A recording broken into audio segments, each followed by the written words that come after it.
2024-এর মাধ্যমিক পরীক্ষায় পিথাগোরাস উপপাদ্যটি 100% থাকবে। যে সকল ছাত্রছাত্রীরা এখনো এটাকে মুখস্থ করনি বা ভালো করে বুঝনি, তো একটা সুযোগ আছে, আমার এই ভিডিও দেখে ভালো করে বুঝে নাও, কারণ আমি খুব সহজভাবে এটিকে এখন তুলে ধরবো। তো দেখো পিথাগোরাস কি বলছে আগে জানিয়ে নেব।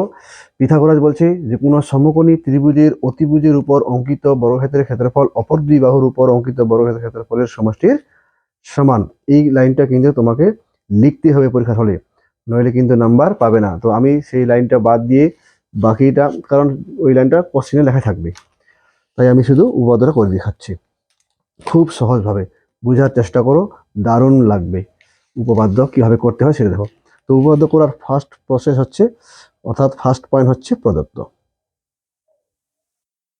প্রদত্ত প্রদত্ত কি লিখতে হবে? এই যে ত্রিভুজটা রয়েছে এ বি সি, এটা হচ্ছে সমকোণী ত্রিভুজ, আর পিথাগোরাস সমকোণী ত্রিভুজের উপরেই বেস করে বানিয়েছেন। তাই লিখতে হবে আমাকে এখানে এ বি সি একটি সমকোণী ত্রিভুজ। সমকোণী ত্রিভুজ, সমকোণী ত্রিভুজ মানে যার একটা কোণ 90 ডিগ্রি হতে হবে। তাহলে এখানে এই যে কোণটা রয়েছে, এই কোণটা হচ্ছে 90 ডিগ্রি। তাহলে যার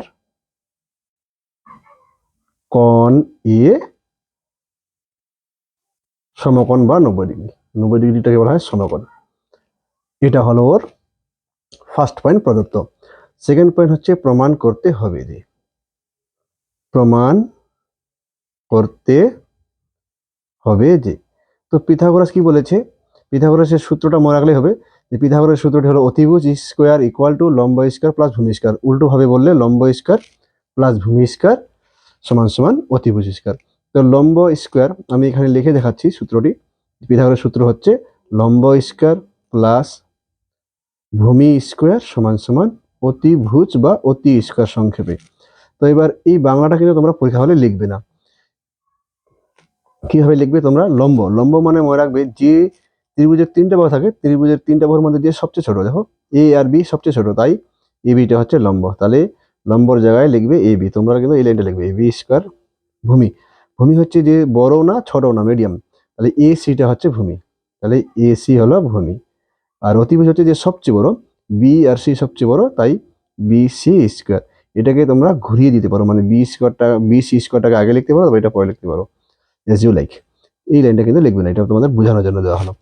এবার অঙ্কন, তৃতীয় পয়েন্ট হচ্ছে আমাদের অঙ্কন। অঙ্কনটা কি? এই যে দেখতে পাচ্ছ এ বিন্দু দিয়ে এই বিসির উপর এডি লম্ব টানা হয়েছে, সেটাকে আমাকে এখানে লিখতে হবে। তাহলে লিখতে হবে কি, এ বিন্দু দিয়ে বিসি এর উপর এডি লম্ব টানা হলো। এটা হলো অঙ্কন। এবার প্রমাণ, এই প্রমাণটা কিন্তু ভাইটাল, এই প্রমাণটাই মেন। যে এক্সামিনার এই কিন্তু উপরে পয়েন্টগুলো দেখবে না, প্রদত্ত প্রমাণ করতে হবে এগুলো দেখবে না, হালকা ফুলকা হয়তো দেখতে পারে, কিন্তু মেন হচ্ছে প্রমাণটা। তো প্রমাণটা আমরা দেখতে পাচ্ছি, দেখো এখানে যে আমাদের আসল ত্রিভুজ সেটা হচ্ছে এ বি সি, মানে সবচেয়ে বড় ত্রিভুজটা এ বি সি। আর এই মাঝখানে লম্ব দেওয়াতে কি হলো, আসল ত্রিভুজটা দুই ভাগে ভাগ হয়ে গেল। একটা হচ্ছে এ বি ডি আর একটা হচ্ছে এ ডি সি। তাহলে এ বি ডি আর একটা হচ্ছে এ ডি সি। কি করতে হবে? এই দুইটা ত্রিভুজ, আসল যে ত্রিভুজটা এ বি সি, ওটার সাথে তুলনা করতে হবে। তাহলে এ বি সি আমি লিখে নিলাম। এবার এখানে লিখতে হবে ছোট ত্রিভুজ, যেটা আমরা সবার আগে এটা পেয়েছি এ বি ডি, সেটা লিখবো। তাহলে এ বি ডি পরস্পর পরস্পর সাদৃশ্য, সদৃশ্য, পরস্পর সদৃশ্য মানে অনুরূপ ত্রিভুজ, মানে একই ত্রিভুজ। এবার আমি একটা কবিতা দিয়েছিলাম আমার এই চ্যানেলে, যে সাইন তুমি লম্ব অতি ভূমি অতি কস, টেনের বেলায় লম্ব ভূমি তাই সবার বস। তাহলে সবার আগে লিখতে হবে সাইন তুমি লম্ব অতি। তাহলে আমরা বড় ত্রিভুজটা আগে বলি, যে বড় ত্রিভুজের সবচেয়ে ছোট বাহু হচ্ছে এ বি, তাহলে এ বিটা হলো আমার লম্ব, আর অতি হচ্ছে আমার সবচেয়ে বড় বিসি নিচেরটা। তাহলে বড় ত্রিভুজের হয়ে গেল। এবার ছোট ত্রিভুজের লম্ব অতি, ছোট ত্রিভুজের সবচেয়ে ছোট বাহু হচ্ছে এই যে নিচেরটা, বিডি, তাই আমি লিখলাম এখানে বিডি। আর সবচেয়ে বড় দেখো এবি রয়েছে, তাহলে এবি হচ্ছে অতি, তাই এটা হলো সাইন তুমি লম্ব অতি। এভাবে মনে রাখতে লাগবে, মনে রাখার এগুলো হচ্ছে টেকনিক। তাহলে এবি আর এবি মিলে গেছে, তাই আমরা লিখতে পারবো এখানে এবি স্কোয়ার, এখানে হচ্ছে বিসি, এখানে বিডি, তাহলে বিসি ডট বিডি, এটা হলো 1 নাম্বার, মানে প্রথম ত্রিভুজ থেকে। আবার এবার আমাকে আবার বড় ত্রিভুজটা লিখতে হবে, যেটা হচ্ছে এ বি সি, আর একটা হচ্ছে এবার এই এ বিডি, এই পাশেটা হয়ে গেল। এবার এডিসি, এডিসি পরস্পর সদৃশ্য।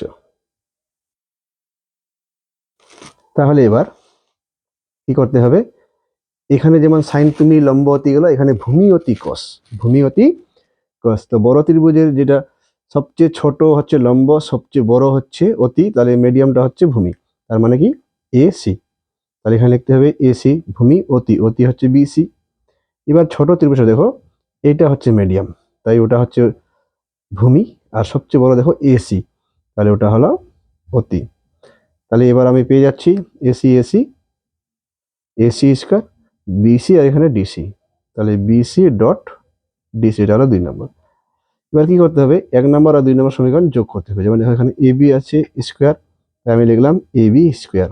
তারপর দেখো এখানে রয়েছে এসি স্কোয়ার, এসি স্কোয়ার সমান সমান, আগে এগুলো যোগ হয়ে গেল। এবার পরে দেখো BC BD, BC dot BD plus এখানে রয়েছে বিসি ডট ডিসি।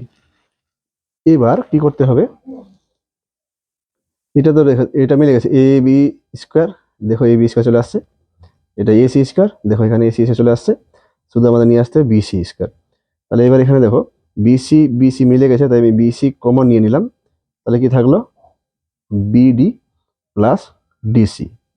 এবার ভালো করে এখানে লক্ষ্য করো, এই যে বিডি বিডি ডিসি, ডিটা 2বার আছে, আর ডিটা হচ্ছে আমার অঙ্কন, সেটা বাদ দিতে হবে। তাহলে কি থাকবে, ডিকে যদি আমি বাদ দিয়ে দিই তাহলে বিসি থাকলো, তাহলে বিসি বিসি কি হলো বিসি স্কোয়ার হয়ে গেল। তাহলে আমার লাইনটা A B square AC square equal to BC square, যেটা আমাকে প্রমাণ করতে হবে। এই লাইনটা চলে আসলো, এই লাইনটা যখনই চলে আসবে তাহলে বুঝে নেবে যে আমার উপপাদ্যটি হয়ে গেল প্রমাণিত।